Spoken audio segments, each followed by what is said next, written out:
So today is finally the day we get our hands on Stellar Blade, and if you haven't been keeping up with the news, there's a lot to talk about. Tell me! First off, there has been a ton of reviews about Stellar Blade, some good, some bad, and a bit mixed. Next, we have a huge problem with the localization, and this sparked a pretty big problem due to racial slurs. Finally, we got some huge news on an update that a lot of players, including myself, were expecting much later that already is possibly in the game. Let's talk about it. What's up everybody, it's your boy Saga bringing you awesome fast information regarding all things PlayStation gaming. If you enjoy content that respects your time, hit the like button to get this video out to other gaming fans, but if you didn't, drop a dislike so I know exactly where to improve. So yeah, it's finally that time where we can finally get our hands on Stellar Blade. Now, today is Friday, so there's a good chance a good portion of you are still at work and haven't been able to play yet, so here are the reviews for Stellar Blade. First off, based on over 100 critic reviews, Stellar Blade has landed a Metacritic score of 82. Now, 82 in my book is good to great, and if I'm being honest, I was expecting about this score probably a bit closer to 85, but yeah, it's a pretty solid Metacritic score, so that's a great start. Quickly though, let's go over some of the high as well as some of the low Metacritic scores. First off, we have Eurogamer Germany, who gave Stellar Blade a surprisingly 100 review score.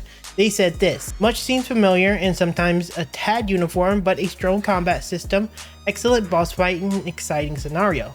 The motivating environmental exploration and many well thought out ideas make Stellar Blade an excellent solo adventure. Now, if I'm being honest, I think that's a pretty damn high score. Not mentioning the music is a little bit sussy, but yeah, we take those. Will I say Stellar Blade is 100? Probably not, but it's definitely more than a 82 in my opinion, but still not a bad review. On the opposite end, tied for giving Stellar Blade its third lowest review score, a 70, we have our favorite company, IGN, and they said this: Stellar Blade is great in all of the most important ways for an action game, but dull characters, a lackluster story, and several frustrating elements of its RPG mechanics prevent it from soaring along with the best of the genre. I'm a little disappointed that a lot of the reviews did not mention or say anything about the music, be it good or bad, because objectively, in my opinion, I felt like the music was one of the best parts of the game, which is important to the game. Sound is objectively one of the most important things in any video game, and it's so underrated from the critics, so really disappointed in that.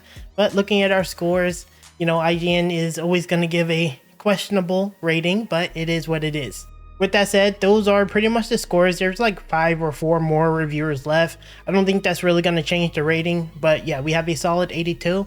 Let's move on. Unfortunately, there were some issues with the localization as a racial slur has slipped by the team. Now, as you can see with the image on screen now, there was some graffiti that said hard, and it was right next to the R shop. For those of you who are not familiar with what hard R is, that's like slang for the N-word. Now, as a black content creator, I'm gonna be honest, if I had seen that, there's like 0% chance that I would have noticed, and most importantly would have cared. I don't really think anyone says the specific hard R, like the actual word I'm saying now, that way, so it's not something that would register in my and probably most players' brain. But the Sony team did take it down and replace it with something else, and I honestly think that was a good move. With that said, there are a lot of people overreacting, and not on the side of people who you would think be offended, but the ones who were seemingly upset that people would be upset about it. I was at work yesterday and I just kind of sat on Twitter and I looked at like 100 different people upset, and only like 2 of them were actually upset about the actual hard R. It was like 98 of them were upset that people would hypothetically be upset. So weird. They actually end up drawing more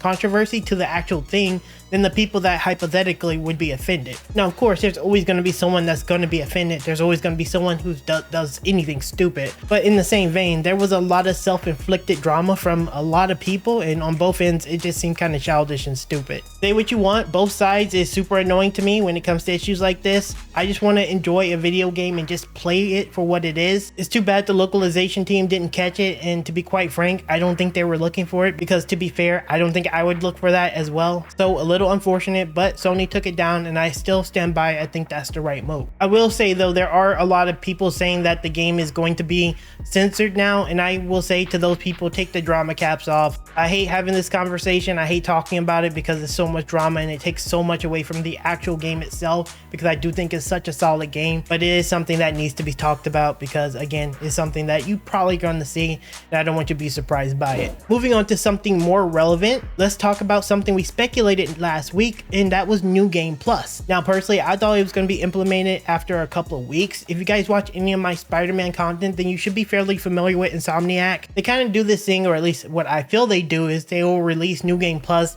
a little bit down the line in hopes to reinvigorate the actual audience and get people coming on, possibly have new players want to buy the game because they have some new cool features. Whatever the case is, Insomniac does this. I was kind of thinking that Stellar Blade was going to do it. That's not a rip on Insomniac. I actually think that is really great for business. I don't know if that's good for the players. I think it's good for business, but not good for the players. But according to what we know, for the day one patch, you should have New Game Plus available so you can actually play and enjoy the story with all your upgrades, your skill points, your skills, and your character enhancements. Now, I'm not sure if this is the best move for Shift Up as a company or Sony as a company, but it is nice to see a studio not wasting our time and getting the game out to fans as intended. Either way, it looks like the storm has weathered for Stellar Blade with the nonsense earlier this week. Hopefully from here on out, we can just have fun and enjoy the games and players can be happy. I know that is very unlikely to happen, but one can hope.